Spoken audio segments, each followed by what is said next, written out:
Welcome to Sustainable Packaging with Corey Connors. Today's guest is my friend, Mr. Paul Foulkes Arellano. He is the founder of Circuthon Consulting. Hey, Paul. Hi, Corey. How are you doing? Really well. Thank you, sir. We were talking before the show about your shirt. It's an amazing shirt. And for those listening, I'd like to describe it. It is basically like a patchwork of bandanas that have been upcycled into a new piece of clothing. Well done. You started it off right with me. Yeah, I have to say nowadays I'm not really meant to buy clothing. I'm meant to be what I've got, but anything upcycled out of existing textile is great. And to be honest, it's fun to wear things like this as well. Yeah, immediately got my attention, and I felt like I knew what it was right away. So well done. But Paul, we've known each other for a long time on different Clubhouse calls and LinkedIn and stuff. But Yeah, will you tell the audience about yourself, a little bit about your background? for sure. So I'm what they now call a veteran of the packaging industry. I began in the 80s. My first agency that I worked at, I come from a sort of industrial design agency background, was called Packaging Innovation, which kind of explained perfectly what I did. And in the 90s, I made footwear for 6 years. So I was out living in Mexico in a place called Leon, making, in the end, tens of thousands of pairs of shoes every day for export for brands like Airwalk, Sorel Winter Boots, Dr. Martens, and then went straight back into industrial design packaging again and spent from 98 to 2020 doing exactly that. Places like Seymour Powell that some people might have heard of, Design Bridge. And then, 2020 founded Circuthon. Really had been trained up by somebody who was a sustainability guru in the UK, a guy called Dr. Chris Sherwin. Shout out to Chris Sherwin, who is my kind of still my guru. And just thought, I have to become a circular economy consultant. There's literally nothing else that I can do for the rest of my life. Otherwise, I'm kind of betraying what I think I should be doing. Well, that's an amazing story. And I'd love to learn more about the shoe manufacturing, but we'll save that for another time. But it's so interesting. 2020 is when I thought up this podcast. It's when so many people pivoted to what they were truly passionate about, because said, hey, stay home for a little bit. Let's figure this out together. And a lot of people had a lot of time to think, like you and me. Yeah, well, it's true. I mean, to be honest, I've made the decision to do Circuthon, and I had a few days to go, looking forward to a big leaving party at the agency, and we all got sent home. So my party took place on Zoom. The presents came by mail, but it gave me, it's true, I had about 3 months to really think about Circuthon. And I spent every day in the garden or walking on the nature reserve. And I think that really made me think a lot about nature. And I thought, wouldn't it be cool if I could somehow bring nature into Circuthon? But thinking, this will never happen. I mean, there's no way that I can bring my love of conservation into my work. I mean, that would be too much. And look at us now. Yeah, for sure. I love it. What part of the world are you in, Paul? So right now I'm in Kingston, which is south of London. If I look out of my window, I see a place called Richmond Park, which is full of deer. It's a royal park. It's literally, so like 5 in the morning, we can hear deer like screaming. We've got all kinds of wildlife around us. We are literally in the city, how cool. On the outskirts of London. But yeah, we have a lot of foxes and badgers and all kinds of birds. And in London, we have a lot of parakeets of kind of an invasive species, but they're kind of fun. Again, very noisy. I didn't know that. That's crazy. Yeah. So at nighttime, when the windows are open, when it's really hot weather like now, you have parakeets flying over, deer, foxes howling. It's crazy. It's very difficult to, I love it. The nature has kind of grown towards us. They don't care that we're trying no, And they should. That's we're the invasive species to them, right? Wow, that's profound, Connor. Yeah. Well, yeah, no, support all forms of wildlife, including humans. So fantastic. Well, tell us about Circuthon Consulting. What is it that you guys do, Paul?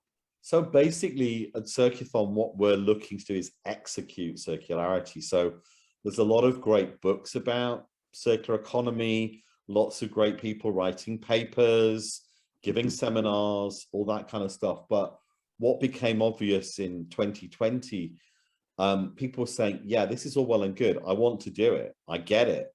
But how do I do it? What are the basic steps to creating a circular business, whether that be in food, in drink, in footwear, in fashion, in packaging? What do I physically do?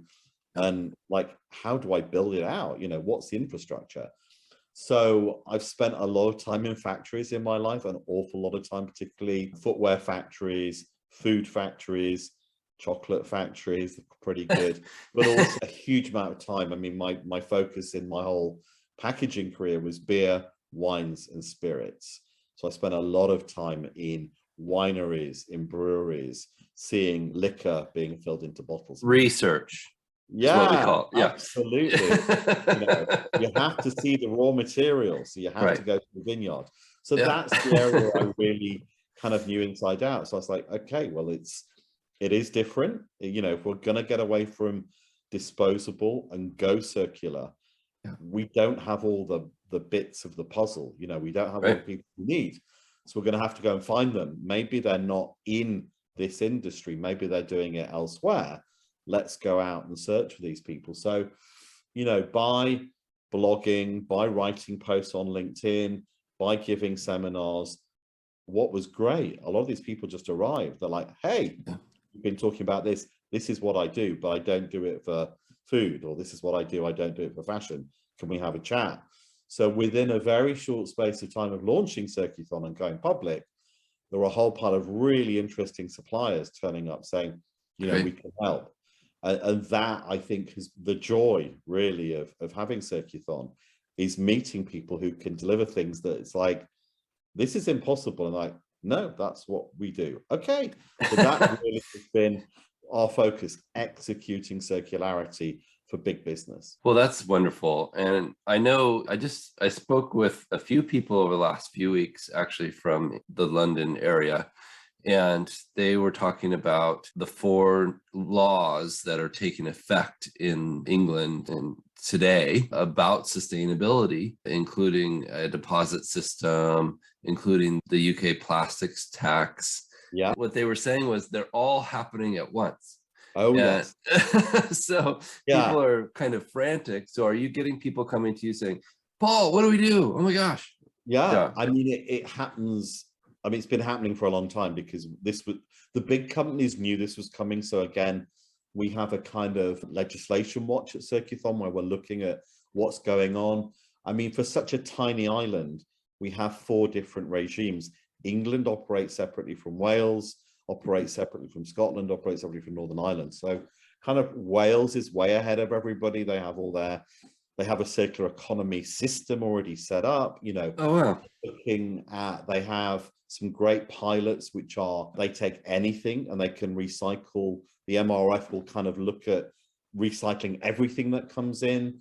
Wow. Scotland is second off the blocks. They have got a circular economy minister, Lorna Slater, but it's just, as you say, no one can follow this. I mean, I read legislation every day. I'm busy plowing through. The one thing I've been reading for months is the Circular Economy Action Plan of the European Commission. And I have to kind of reread it every week, because I'm just like, seriously? You expect business to do this by 2025? Are you kidding? But we have all of this coming in, and it's coming in thick and fast. COVID delayed lots of things. It's coming, and clients are saying, okay, first of all, tell me what's happening. And secondly, what do we do about it? And that's the bit of execution. If we have to go circular, if we have to reduce packaging, if we have to move something which is genuinely recyclable, then what do we do? What's our strategy? So we've spent many, many months. I have a guy who works with me whose master's degree is in environmental law. So he's great because Ryan, who works with me, obviously can sit down, plow through legislation, look at what it means, and then summarize it, which is what clients don't want to read 73-page documents. No, clients don't want to read 2-page documents, right? Correct.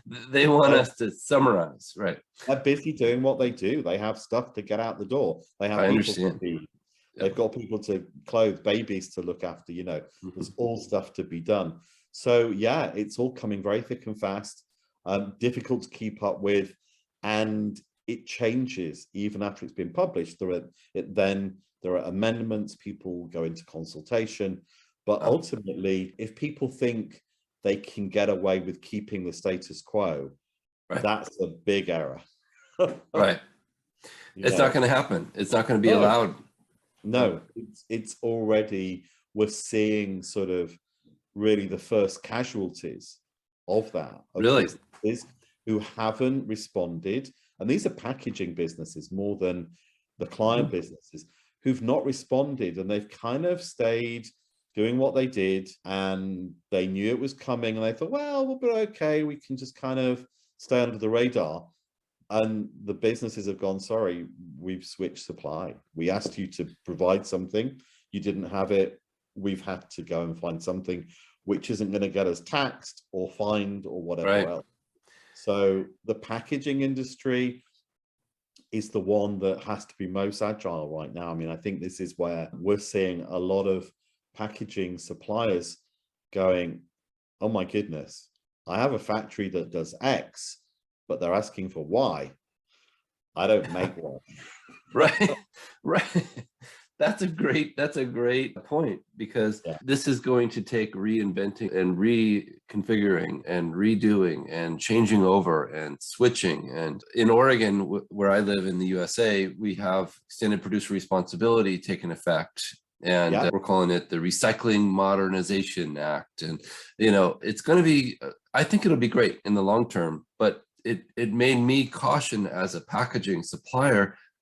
Okay, how is this going to affect us? So I called our legal team for our great company, Landsberg Aurora, and said, hey guys, I need you to read this stuff. I don't understand it. I'm a salesperson. And they said, okay, it's okay, man, we'll read it. And thankfully, we were doing all of the right things already, because we have been focusing on sustainable packaging for many years here in Oregon, because that's what people have wanted for most of my career. Absolutely. I mean, we monitor Oregon. We monitor the states that are looking at EPR. Yep. But when we talk to some European clients about EPR, they're kind of like, is this going to happen? Oh, yeah. You export? Yes, I export. Okay, it's happened already. So I think it's a great example of, things are spreading globally. I mean, we have this amazing sustainable packaging community across the world. And many of us talk to each other. I mean, you and I have mutual friends in Argentina, in North America, in Europe, in Australasia. We're kind of a community, and we're all talking and we're all communicating. But what's happening is the speed of development across legislators is also happening at the same speed. I heard that all the different greenwashing laws are trying to, all the people involved in the US, in Europe, in UK, Asia, Australia, Africa, are getting together to sort of say, let's have a global greenwashing law. My goodness, that never used to happen. No. But they've got Zoom. They can all chat together.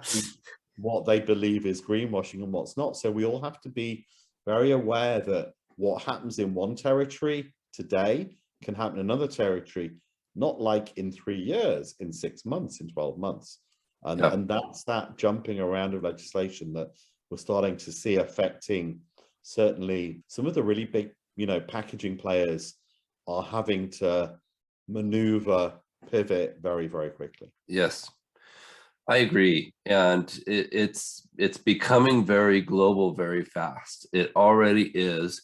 And I think you're doing exactly the right things by paying attention to Oregon and Maine and California and these laws that are happening in the USA, because people aren't going to want to do 3 sets of packaging. That's, oh, this is okay for California, but not for the rest, or or vice versa, because people are going to want to have one kind of packaging. And so Correct. those laws might as well be national for the most part. And I think you've hit on a great point, because if you're talking to a major CPG company, they want someone to supply in Colombia the same way they supply in New Zealand. They don't want to be having different formats and different machinery around the world. And that's where, in fact, some of the global companies can win out, Right. because they're able to supply the big brands the same thing in every continent. But also, if you're doing something new, you have to build out infrastructure in all those different continents at the same place at the same Right. time. Absolutely true. And there's so much to think about, and it's such a broad topic because packaging affects us all, like it or not. It's going to be $1 trillion industry in the next year or 5. I'm not sure exactly the timing, but it affects every person, like it or not. Yeah. And these laws are going to be right up in our daily lives, because we're going to have to recycle at grocery stores. We're going to be asked to do things that maybe some people don't want to do, but they're going to get paid to do it, which will be cool. I just Yeah. interviewed my friend Ed Dominion, the CEO of D6, and they're the first ever company to have a pay to recycle program for PET trays. Oh, for trays. Yeah. Okay. Yeah, for Okay. thermoforms. And they started in Texas. And I think, and he thinks, that this will be national in the next 5-10 years, which is wonderful. There's a saying in deposit return that if it's not cylindrical, it can't come back. So to hear something is a tray is actually, that's new news. Amazing. It's brand new. Just a few days ago, they announced. So it's you exciting. heard it here first, people. That's right. That's right. So tell us about a project, Paul, that you worked on that we were just like, yeah, we made a really good impact there.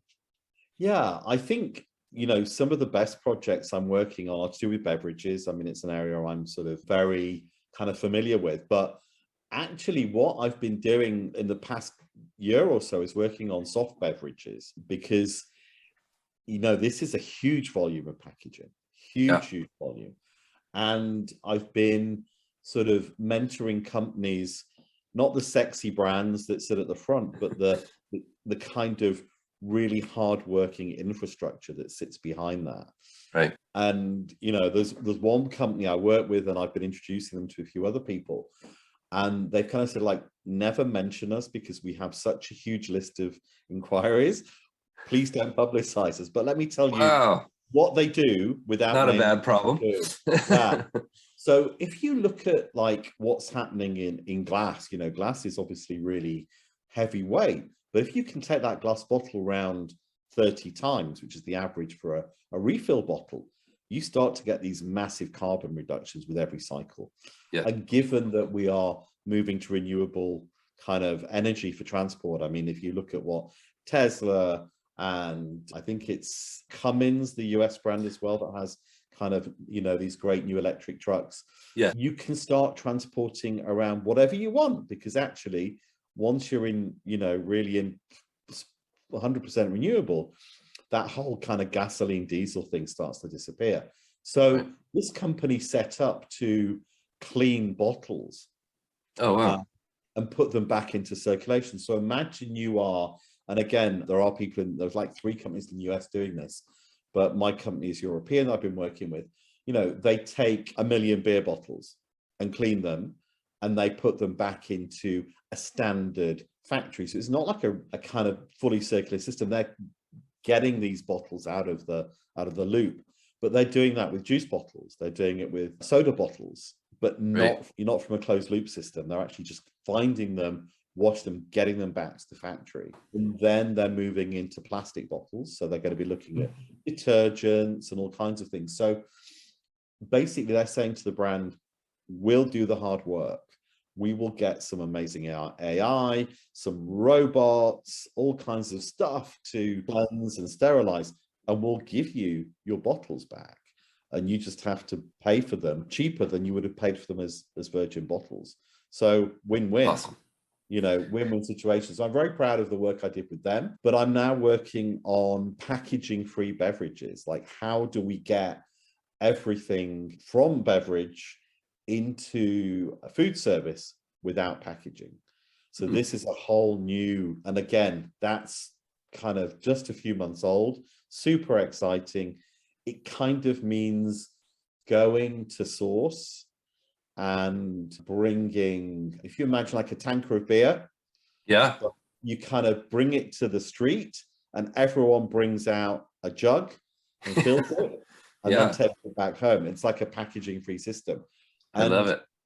The thing I found out from my mum is that in the 50s in England, to get beer, there was no packaged beer. You couldn't buy packaged beer. It didn't exist.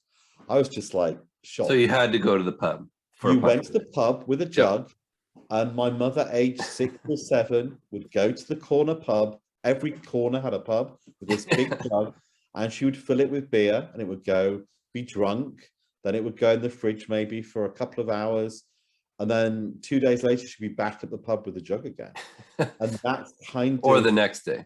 Or the next day, or the next evening. But that's kind of the way that circular beverages may go. Now, again, that infrastructure doesn't exist. It has to be built. But some people don't understand packaging. This is the great thing of working in circularity. Some of the people are not packaging people. They're kind of like food people or drink people or cosmetics people. I don't understand. Why does it have to be packaged? And you're like, protection, security, they're like, oh, I don't care. Let's cleanliness, right? Yeah. They don't. I'm like, but you don't understand the way that thing doesn't matter. And these are the people that are really, really moving the needle because they don't get packaging. They're able to have bigger ideas because they've never been kind of brainwashed into single-use packaging.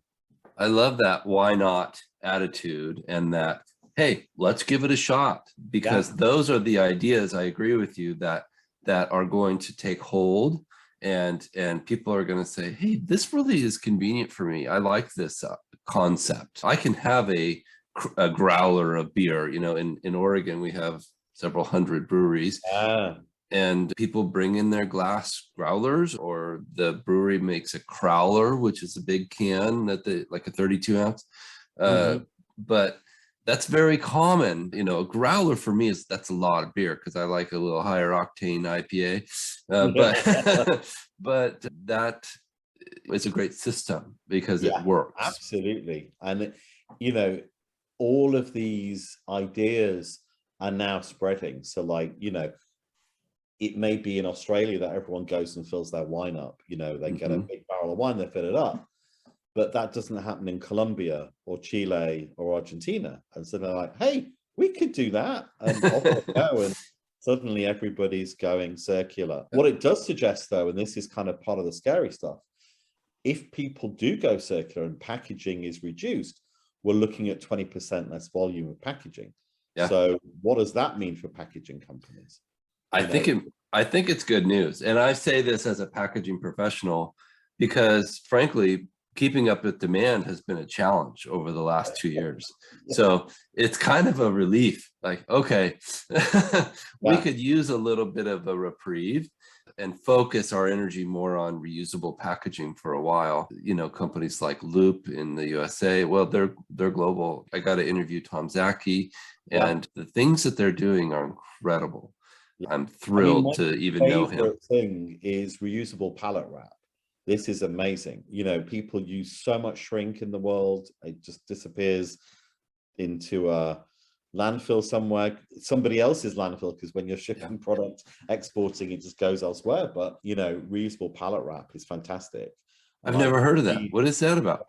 So imagine like a sheet of kind of padding with Velcro. So you wrap all the product, you stick the Velcros together all the way down. And then when it arrives, that, basically is taken off and is reused. These can go around, hundreds and hundreds of times. They can last. That's brilliant. I've never heard of that. Yeah. So that to me is the simplest fix in the world. And, pallets are the same size. So the pallet wrap is the same size. And because it's got Velcro, you can kind of just adjust it to be a nice tight fit. And, you know, there's a whole pile of stuff just in distribution as well. So I've been looking at that with the food companies, just looking at how all their transit packaging, how they make that circular. And that's actually really, really easy. Once you take consumers out of the picture and you've just got factories and exporters and distributors. The B2B stuff. Yeah, you're right. But you're still talking big tonnage, you know, big tonnage. So yeah, I think there's some exciting ideas for any company in reusable transit packaging. Well, I love that. I've never heard of that, and I'm excited to learn from you what that company's called that's doing that. It's called, like Boomerang, they're called Pallet Rang or something like that. I will Google them later. But yeah, they're called Paletarang. And they have some reusable, like single, you know, like if you're selling stuff in the post, they have another one called Packarang, again, like a packer. Oh yeah, I've heard of Packarang. I just interviewed the CEO of Lime Loop, which is the same thing. She's brilliant. She developed this pouch that's just, she said it could be reused over 200 times. Easy, yeah. And I believe her. She's like a scientist, absolutely brilliant. Yeah, brilliant. So do you want to talk about restock a little bit, Paul? Yeah. Okay. We're running low on time, but I want to give you a chance to talk about those great guys. Yeah. So, I mean, I've been on the advisory board of Restore a few months now. Restore is basically a US company looking to expand across the world. I'm helping them out in Europe. And, you know, Restore is kind of, it's a great name. It's like taking stalks of things and turning them into packaging. It's agro waste, right? Yeah. Agro waste. So if you imagine barley stalks, wheat stalks, hemp stalks, if you can grow something that has a stalk, most of the, you know, all the cereals, they take the grain, they make flour, it's gone, but the stalk just sits there. And what's kind of crazy is that, you know, before, even 40 years ago, in China, they didn't use trees to make paper. They used agro waste. They had masses of it. Right. In India, they use nettles to make paper. Oh, really? And then I've been looking and going, actually, yeah, for a long time, people weren't using trees. You know, trees were for timber. People were using agro waste to build a house, right. And what I heard yesterday from Ben from Restock, who I know you've interviewed, was that I believe the American Constitution is written on hemp paper. Yes. I was like, wow, okay. So we're seeing hemp as this kind of, wow, wonder new fiber. Yet it's, you know, it was ubiquitous, both in England, in France, in the US, it was everywhere. Yeah. So our founding fathers grew hemp to use for rope and for textiles and to make paper, and absolutely. And why did we stop? Right? So crazy. But it's really, there's a huge opportunity, particularly in Europe, where people are getting really concerned about carbon, to use agro waste instead of tree pulp. I mean, the big advantage with all of these non-tree fibers is the water usage. So I remember when I was first introduced to grass paper about 4 or 5 years ago, and they're like, yeah, we use 1 liter as opposed to 300 liters. And it's like, okay, that's a pretty impressive figure. You mean like 100 liters, right? No. 1 liter compared to 300. And then what I didn't know until 2 days ago was the energy for processing agro waste is a fraction of what you need to process wood. Oh, so like, hang on a second. Why is no one doing this? This is like, it's again, all the best ideas are actually ones from the past. And I find that in all the circular economy projects, we end up asking, you know, retired people how they did things. And you did, that's how you got shoes together? You sewed them like this and you did that? Wow. Okay. And how did you like process garments? Oh my goodness. Wow.